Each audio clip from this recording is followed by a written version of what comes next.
प्रतीक्षा बहुत देर से कर रहे हैं वो मैं आपके सामने प्रस्तुत करूंगा। मैं और मेरे साथी, मेरा ये बैंड शब्दनाथ बैंड, एक बार इनके लिए तालियां बजाएं। इससे अच्छा बैंड आपको कहीं नहीं मिलेगा ढूंढने से। विक्की और उनकी टीम, आशीष, इशिता, शब्दनाथ बैंड और मैं, हम सब मिलकर थोड़ी देर में आपके लिए प्रस्तुत करेंगे तेरी मिट्टी का एक विशेष एक्ट।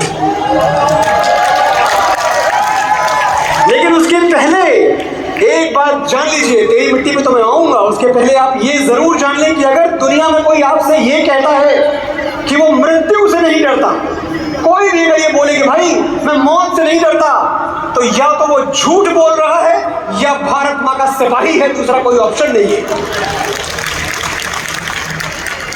हमारे देश में हमारी माओ ने ऐसे ऐसे बेटे पैदा किए हैं जो 22 और 24 साल की मामूली सी नाजुक सी उम्र में संगीनों पे सर रख के सो जाते हैं और भारत मां का सर बुलंद कर देते हैं।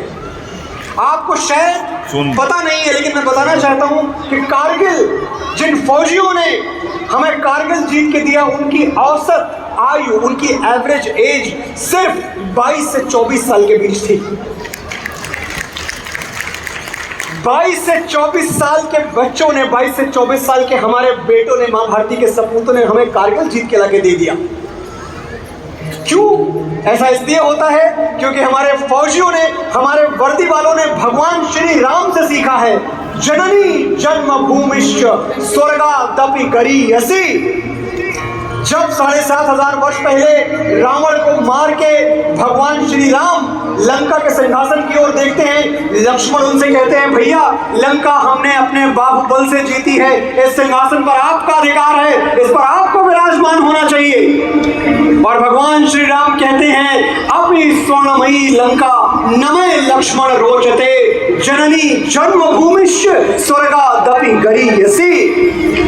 हे लक्ष्मण, ये सोने की लंका मुझे जच नहीं रही है, मेरे मन को भा नहीं रही है, मुझे तो अयोध्या वापस जाना है, क्योंकि जननी और जन्मभूमि का स्थान स्वर्ग से भी ऊंचा है।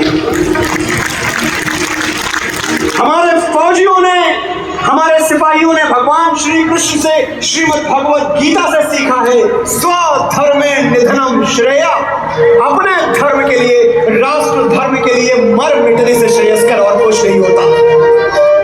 और तभी मैंने आपसे कहा कि हमारी माएं वो बेटे पैदा करती हैं, हमारी माएं वो शेरशाह पैदा करती हैं जो कहर ढा देते हैं दुश्मनों की टोलियों पे, बंकरों पे बम गिरा के बोल जिंदाबाद तू, शेरशाह हरदम रहेगा सरहदों को याद तू।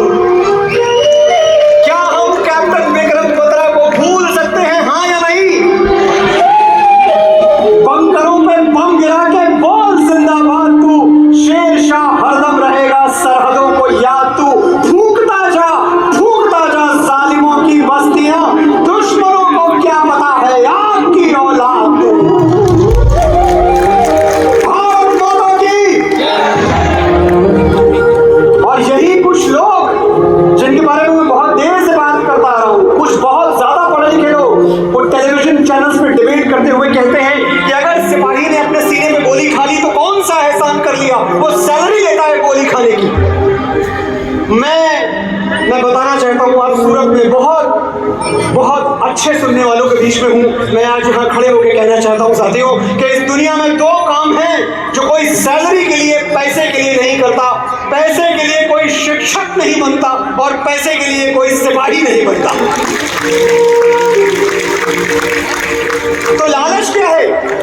क्या अगर 25,000 का वो चेक नहीं चाहिए तो लालच क्या है कि अपने सीने पे आप गोलियां खाते हैं? सिर्फ इतना सा लालच है कि मुझे एक रोज हवाओं में तेरी खोना है, चांद सूरज नहीं बस धूल तेरी होना है। भारत मां का सिपाही सिर्फ ये चाहता है, सिर्फ इतना सा लालच है कि तिरंगे में उसका शव लपेटा जाए और उस पर वतन की मिट्टी रख दी जाए, इतना सा लालच है बस।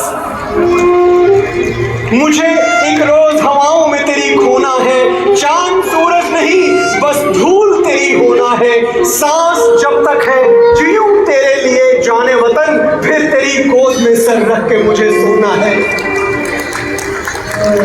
और मां भारती की गोद में सर रख के सोने से पहले अगर हमारे सिपाहियों को, उन वीर बांकुरों को, मैंने बहुत सारे सिपाहियों से इंटरैक्ट किया है, वो सिपाही जिन्होंने कारगिल लड़ा, वो मुझे बताते हैं कि जब हम कारगिल में जा रहे होते हैं, हमारी किट में 6x6 की एक जगह खाली होती है, 6x6 की, और हमसे कहा जाता है कि 6x6 की जगह में एक पानी की बोतल घुसा लो, क्योंकि ग्लेशियर से टपकता हुआ पानी पी के कितने दिन जियोगे, ये एक बोतल पानी तुम्हारी जान बचा लेगा, एक बोतल रख लो पानी की, 6x6 जगह बाकी है, 6 इंच बाई 6 इंच। और वो थोड़ी देर सोचते हैं कि हाँ बात तो सही है, अगर एक बोतल पानी रख लिया तो शायद जिंदगी बच जाए कश्मीर के ग्लेशियर्स में, कारगिल के ग्लेशियर्स में, लेकिन दोबारा सोचते हैं कि इसी 6x6 की जगह में अगर 20 गोलियां रख लूं तो 20 दुश्मन मार के रहूंगा।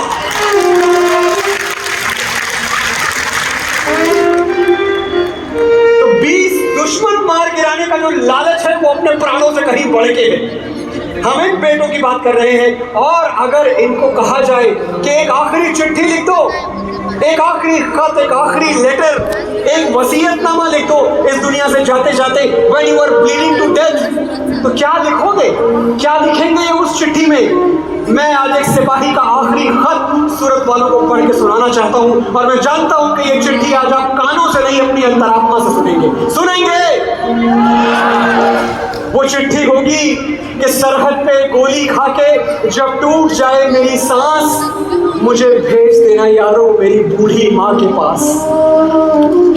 सरहद पे गोली खाके जब टूट जाए मेरी सांस, मुझे भेज देना यारो मेरी बूढ़ी माँ के पास।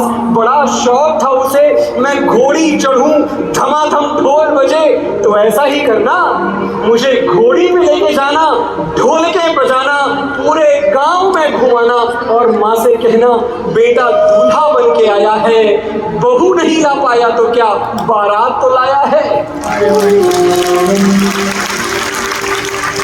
मेरे बाबूजी पुराना फौजी बड़े मनमौजी, कहते थे बच्चे तिरंगा लहरा के आना या तिरंगे में लिपट के आना।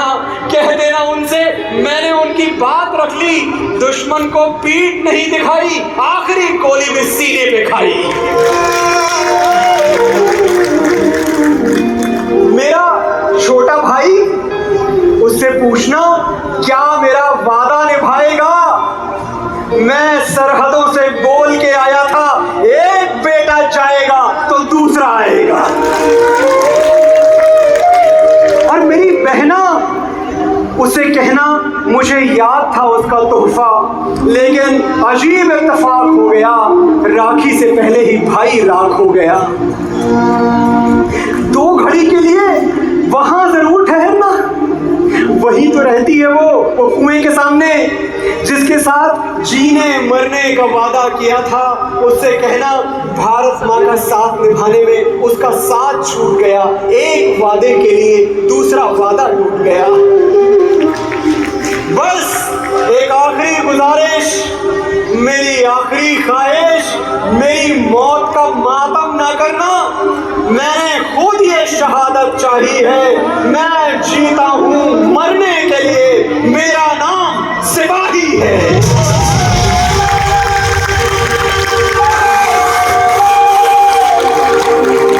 ये जज्बा था, ये भावना थी, जिसने मेरी साधारण सी लेखनी से वो गीत लिखवा लिया साथियों, जिसे इस देश का सिपाही, इस देश का फौजी आज जनगण मन और वंदे मातरम के बाद अपने होठों पर सजाए हुए फिरता है। तेरी मिट्टी में मिल जावा, गुल बन के मैं खिल जावा, इतनी सी है दिल की आरज़ू, तेरी नदियों में बह जावा, तेरे खेतों में लहरावा, इतनी सी है दिल की आरज़ू।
अफसोस